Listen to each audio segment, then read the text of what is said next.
America is not doomed. Proverbs 1, verse 32 to 33 says, quote, "The complacency of fools will destroy them, but whoever listens will live in safety and to be at ease." Unquote. To preserve America, let's listen to wisdom. Wisdom from some of our greatest presidents: Calvin Coolidge, John F. Kennedy, Ronald Reagan. Each of these presidents, in their inaugural address, gave Americans path to keep our country safe. To preserve America, let's listen to their wisdom. March 4, 1925. Calvin Coolidge's inaugural address. No one can observe current conditions without finding much that is satisfying, and still more that is encouraging. Our own nation is leading the world in the general readjustment to the results of the great conflict. We cannot hope to continue these brilliant successes in the future unless we continue to learn from the past. We must realize that human nature is about the most constant thing in the universe, and that the essentials of human relationship do not change. One of the greatest This nation believes thoroughly in an honorable peace, under which the rights of its citizens are to be everywhere protected. One of the greatest dangers to such peace lies in the economic pressure to which people find themselves subjected. There must be some assurance that effort and endeavor will be followed by success and prosperity. The men and women of this country who toil are the ones who bear the cost of government. Every dollar that we carelessly waste means that their life will be so much the more meager. Every dollar that we prudently save means that their life will be so much the more abundant. The property of the country belongs to the people of the country. Here stands our country. Here stands its government.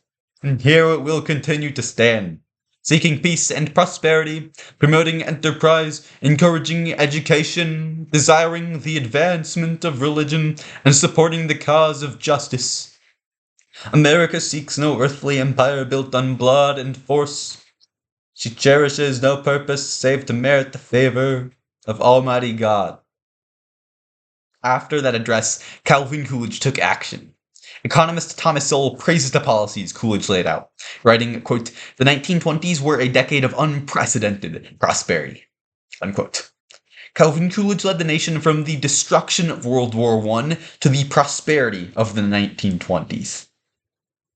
Just as Calvin Coolidge led our nation out of a conflict, John F. Kennedy gave our nation courage as we faced another, the Cold War. January 20, 1961. John F. Kennedy's inaugural address. "I have sworn before you and Almighty God the same solemn oath our forebears prescribed nearly a century and 3/4 ago. The same revolutionary beliefs for which our forebears fought are still at issue around the globe today. The belief that the rights of man come not from the generosity of the government, but from the hand of God.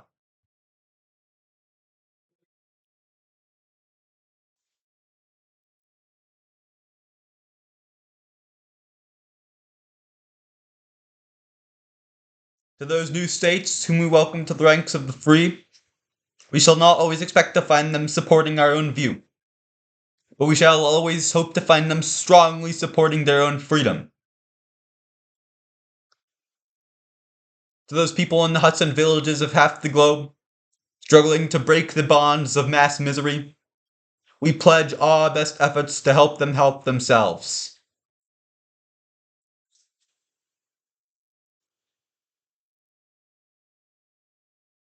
Let all our neighbors know that we shall join with them to oppose aggression or subversion anywhere in the Americas, and let every other power know that this hemisphere intends to remain the master of its own house.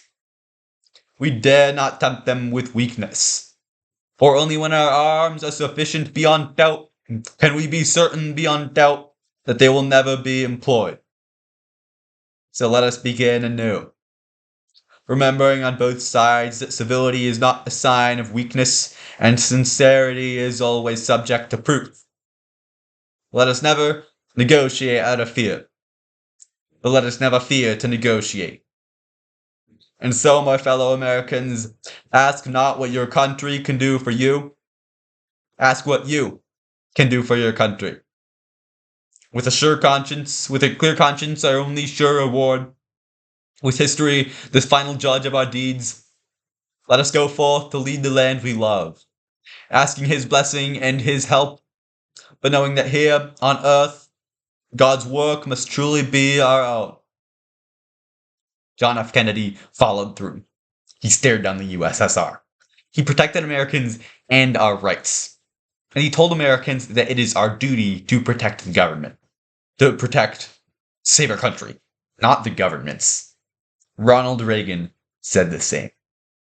January 20, 1981. Ronald Reagan's inaugural address. The business of our nation goes forward. These United States are confronted with an economic affliction of great proportions. Distorts our economic decisions, penalizes thrift, and crushes the struggling young and fixed-income elderly alike. Threatens to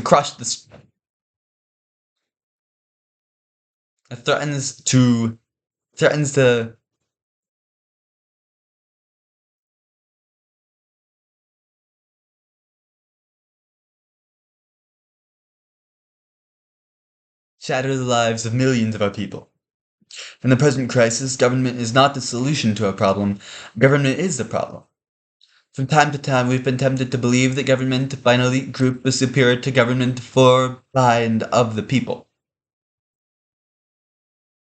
We are a nation that has a government, not the other way around. Government can and must provide opportunity, foster not smother it, foster productivity, not stifle it. Can we solve these problems confronting us? Well, the answer is a strong and emphatic yes. To paraphrase Winston Churchill, I did not take the oath I've taken with the intention of presiding over the dissolution of the world's strongest economy. And as we renew ourselves here in our own land, we will be seen as having greater strength throughout the world.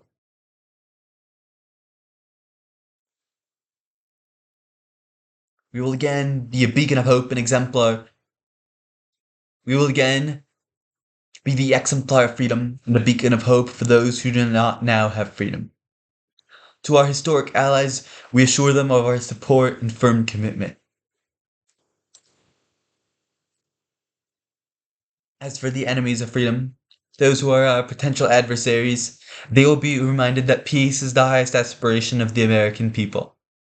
We will negotiate for it, sacrifice for it. We will not surrender for it, now or ever. When action is required to preserve our national security, we will act. The crisis we are facing today does require, however, our best effort and a willingness to believe in ourselves and in our capacity to perform great deeds. And why shouldn't we believe that? After all, we are Americans. God bless you, and thank you. All of these presidents led the country to peace and prosperity. They were able to do so because of their wisdom. They understood basic truths, that our rights come from God, not from government. The government is meant to govern, not to manage. Ecclesiastes 7 verse 12 says, quote, "The advantage of wisdom is this, it preserves those who have it," unquote.